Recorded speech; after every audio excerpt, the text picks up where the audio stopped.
ในตัวแรกของวันที่11ธันวาคม2025ที่สำนักงานนายกรัฐมนตรีท่านสอนไซศรีพันดอนนายกรัฐมนตรีแห่งสาธารณรัฐประชาธิปไตยประชาชนลาวได้ต้อนรับการเข้าเยี่ยมคำนับของท่านพลเอกเซอร์เกย์ซอยกรู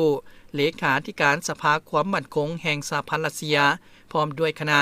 ในโอกาสเดินทางมาเยี่ยมยามและเคลื่อนไหวเฮ็ดเวียกอยู่สาธารณรัฐประชาธิปไตยประชาชนลาวในระหว่างวันที่10-12ธันวาคม2025ในโอกาสนี้ท่านนายกรัฐมนตรีก็ได้กล่าวแสดงความยินดีต้อนรับอันอบอุ่น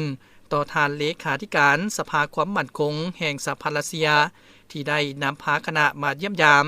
และเคลื่อนไหวเฮ็ดเวียกอยู่สาธารณรัฐประชาธิปไตยประชาชนลาวในครั้งนี้ซึ่งจะเป็นการประกอบส่วนเข้าในการหัดแน่นและเสริมขยายสายพัวพันธ์และการร่วมมือของสองฝ่ายบนพื้นฐานการเป็นคู่ร่วมมือยุทธศาสตร์ด้านความมั่นคงอยู่ในภาคพื้นอาซีแปซิฟิกพร้อมทั้งแสดงความสมเสยต่อผลสำเร็จของการซ่อมรบทางทหารร่วมกันลาโลด2025อยู่สาธารณรัฐประชาธิปไตยประชาชนลาวในเดือนกันยายน2025ผ่านมา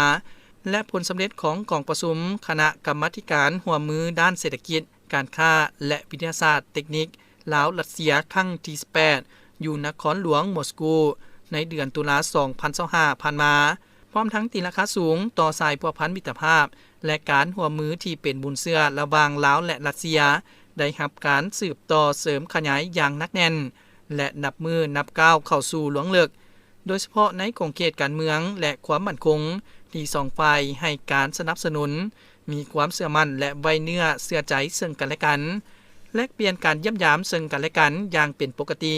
นับแต่ขั้นวิชาการจนถึงขั้นการนำขั้นสูงได้แสดงความขอบใจต่อรัฐบาลก็คือกองทัพและประชาชนรัสเซีย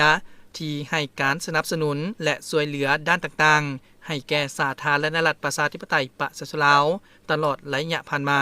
ในโอกาสเดียวกันท่านเลขาธิการสภาความมั่นคงแห่งสหพันธ์รัสเซียก็ได้แสดงความขอบใจต่อการต้อนรับอันอบอุ่นของท่านนายกรัฐมนตรี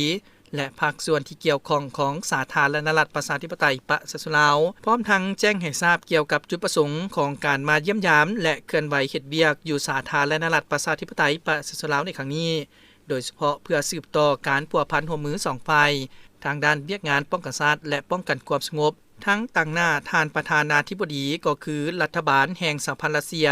ได้นำเอาเหรียญไซอเล็กซานเดอร์เนวาสกีมามอบให้ท่านประธานประเทศแห่งสาธารณรัฐประชาธิปไตยประชาชนลาวที่ได้ประกอบส่วนอันใหญ่หลวงเข้าในการเสริมขยายสายพัวพันธ์มิตรภาพระหว่างสหพันธ์รัสเซียและสาธารณรัฐประชาธิปไตยประชาชนลาวนับมือเติบใหญ่ขยายตัวอย่างบ่หยุดยั้ง